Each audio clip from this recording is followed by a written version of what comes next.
রাজধানীর সহ দেশের বিভিন্ন অঞ্চলে আজ বৃষ্টি হচ্ছে।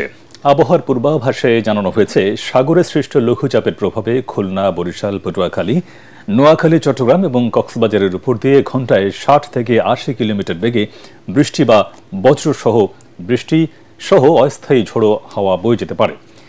এসব অঞ্চলের নদী বন্দরে দুপুর পর্যন্ত ২ নম্বর নৌ হুঁশিয়ারি সংকেত দেখাতে বলা হয়েছে। এদিকে দুর্যোগপূর্ণ আবহাওয়ার কারণে বরিশালের অভ্যন্তরীণ সকল রুটের লঞ্চ চলাচল বন্ধ করে দিয়েছে বিআইডব্লিউটিএ। ভারী বৃষ্টির কারণে কীর্তনখোলা সহ ৮টি নদীর পানি বিপদসীমার উপর দিয়ে বয়ে যাচ্ছে বলে জানিয়েছে পানি উন্নয়ন বোর্ড। ওদিকে লঘুচাপের প্রভাবে উত্তাল রয়েছে পটুয়াখালীর কুয়াকাটা সংলগ্ন বঙ্গোপসাগর। পায়রা সহ দেশের ৪ সমুদ্র বন্দরকে ৩ নম্বর স্থানীয় সতর্ক সংকেত ও মাছ ধরা ট্রলার সমূহকে উপকূলের কাছাকাছি থেকে চলাচল করতে বলা হয়েছে।